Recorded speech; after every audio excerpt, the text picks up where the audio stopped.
How to tell that your child is learning. How to tell if a child is learning. Thank you very much and welcome to my channel. My name is Claire Chibwezi and I'm a learning specialist. Here we'll help you learn how to help your child learn. Okay, I appreciate all our returning subscribers. Thank you for believing and trusting us. Okay, considering learning processes and approaches are of great importance. When you want to understand if your child is learning, you should understand the processes, the strategies, the structures you have put in place. So I see parents determine if their child is learning based on the result on paper. Really, great grades and good grades are good. They are fantastic. But your approach and the processes you have put in place, the step by step processes your child would follow are actually very important and should be considered.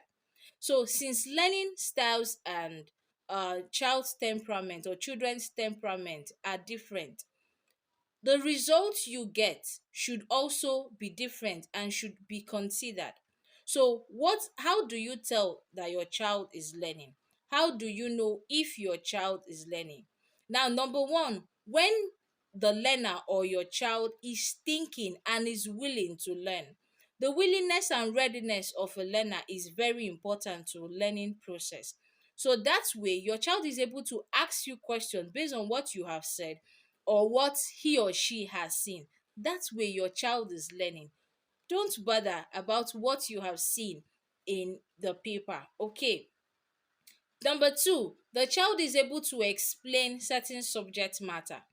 Now, there are children that are able to explain what they have been taught or what they have heard, and they tend to relate it to present reality, and they tend to break it down, make references to whatever it is they have seen.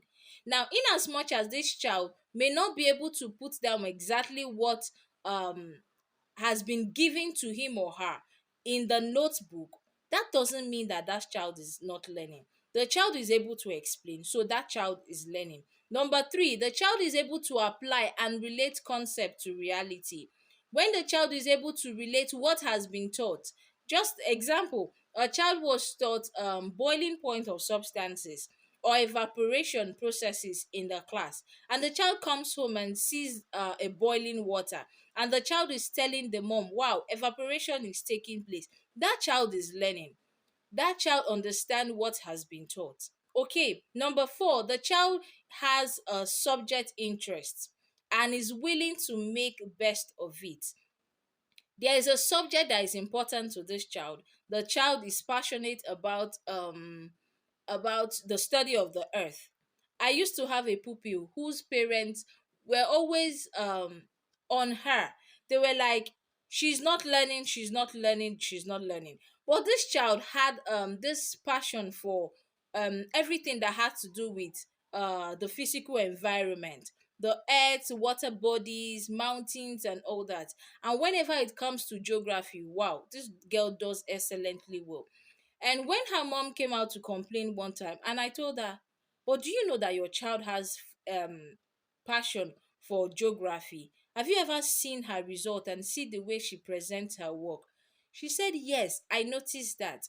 Now, she would not give you what has been given to her. Rather, she's going to bring out um real life instances to her work. Okay, number five, a child who is uninterested in relating or socializing can begin to network.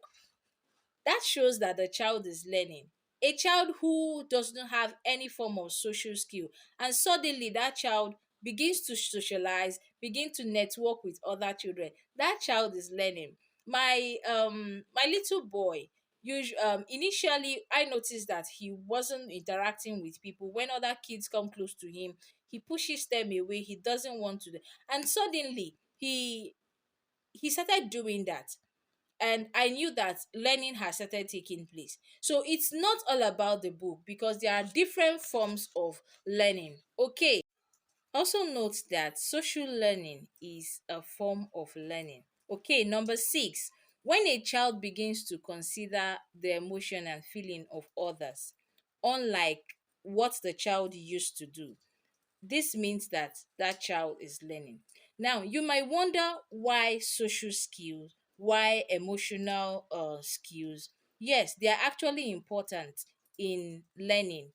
Okay, so in learning, we have different forms. We have the cognitive, we have the affective, and we have the psychomotor. And a lot of times, as parents, we pay attention to just the cognitive learning, leaving out the affective, which has to do with feelings, the psychomotor, which has to do with hands-on learning and hands-on skill. Okay, so I hope you got value from this lesson. Thank you very much, and don't forget to subscribe.